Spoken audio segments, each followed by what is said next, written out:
Уважаемый господин Distinguished Prime Minister, dear friend, ladies and gentlemen, first of all, I would like to sincerely thank the President of the Republic of India, Draupadi Murmu, you personally, distinguished Prime Minister, and all our Indian colleagues for the warm and hospitable welcome accorded to the Russian delegation. The negotiations that we've just had with the Indian colleagues, and as well as our talk yesterday with distinguished Mr. Modi in the form of Tete at his residence, the dinner was great. I would like to thank you for this sign of attention. These talks were very useful. They were held in a constructive and a friendly atmosphere in the spirit of the special and privileged partnership between Russia and India. I would like to point out that we and Prime Minister Modi have established a close working dialogue. In September this year we met during the SEO summit in Tianjin. We are regularly having telephone calls. We are personally overseeing some aspects of the development of Russian-Indian cooperation, all the strategic avenues, and also we are monitoring the course of the implementation of key bilateral projects. And today, with the participation of our delegations, we have meticulously and substantively reviewed the whole range of relevant questions of the Russian-Indian multifaceted interaction. We exchange our opinions on the relevant global and regional subjects. In the joint statement that we've adopted with Mr. Modi, we've delineated the priority objectives on the further reinforcements of our ties in the politics and security, economy, trade, and humanitarian cultural spheres. As you saw for yourself, we have signed an impressive package of intergovernmental, interagency, and corporate agreements. Many of those agreements are intended to broaden the economic cooperation between Russia and India. And this is entirely natural, due to the fact that our countries are important partners of one another in trade, investment, and technologies. Last year, our bilateral trade turnover has grown by 12%, setting another record.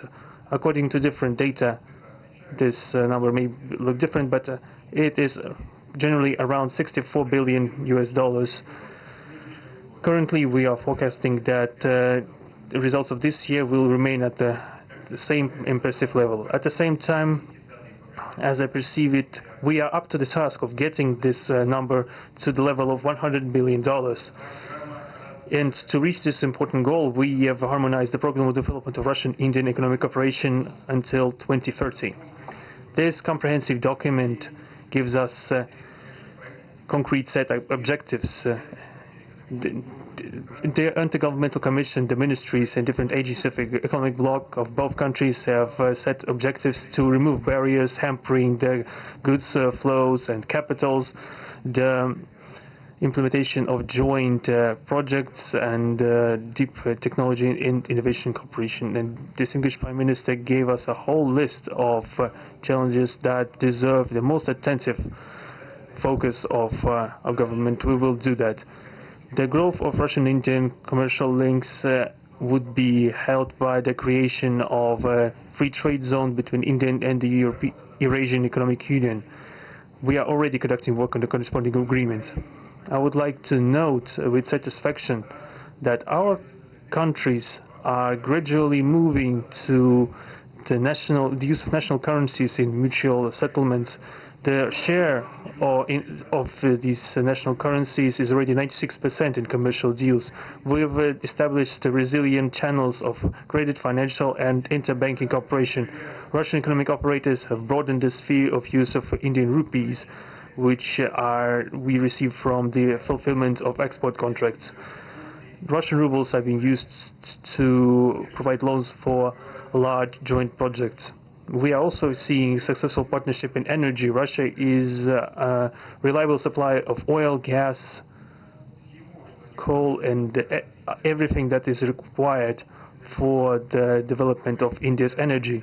We are ready to continue uninterrupted shipments of fuel for the fast-growing Indian economy. Of course, the bilateral interaction in energy does not limit to that.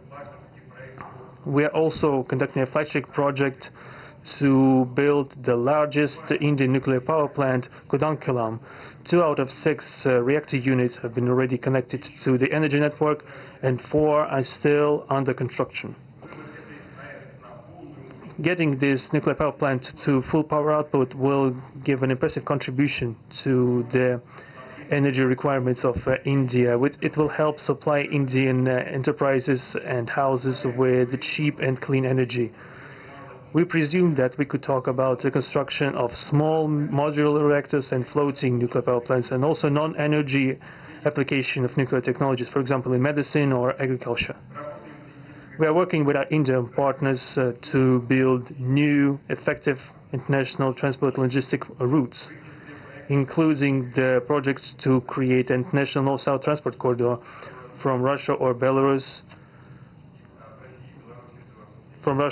and Belarus to the Indian Ocean coast. There are large opportunities for bilateral trade due to the broadening of the trans-Arctic transport corridor infrastructure, including its main artery, the Northern Sea Route.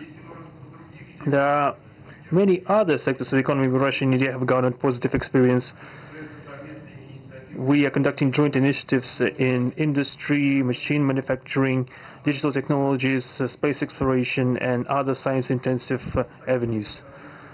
For example, in accordance with the commercial agreement signed during the visit, there will be a large Russian-Indian pharmaceutical factory built in the Kaluga region in Russia.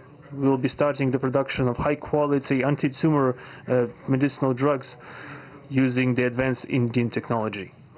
In their turn, the Russian enterprises will be establishing the production of industrial products in the framework of the Make in India program, which is a hallmark project of distinguished Prime Minister Modi.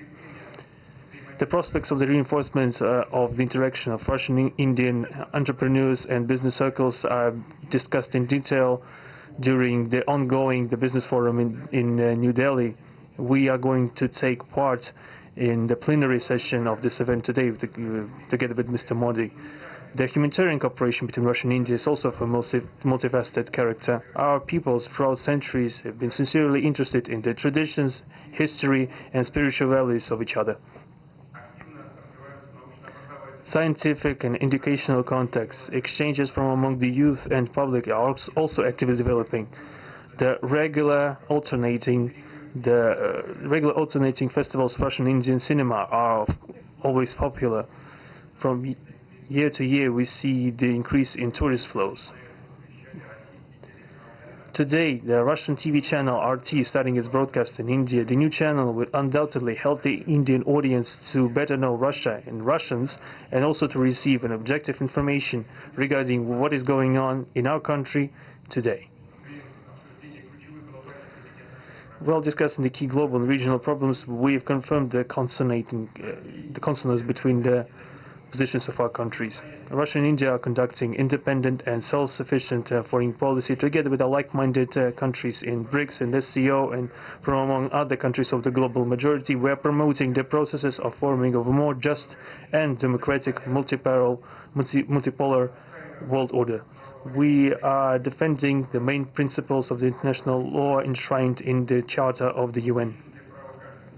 Among them, the right of any country for its own way of development and the preservation of their cultural civilizational identity, respect for sovereignty, careful balance of interests of all participants of the world community.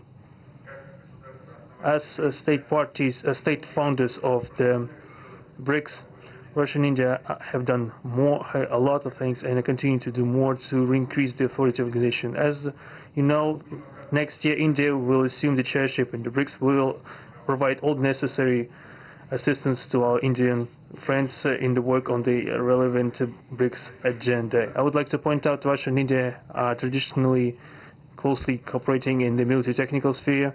Our country, for the last half a century, has been helping to arm and modernize the Indian Army, including the air defense forces, aviation, and the Navy. In general, we are undoubtedly satisfied with the results of the negotiation we just had. We are also, ahead of us, we have the meeting with the President of India, Madam Murmu. But even now, I can express my confidence that the current visit and the agreements reached, we will help the further deepening of the Russian-Indian strategic partnership for the benefit of our countries and the peoples of India and Russia. Thank you for your attention. जदि आपंक आम भिडी भल लगा तेब आम channel को like share और subscribe करने को जमा भी भूलु नहीं।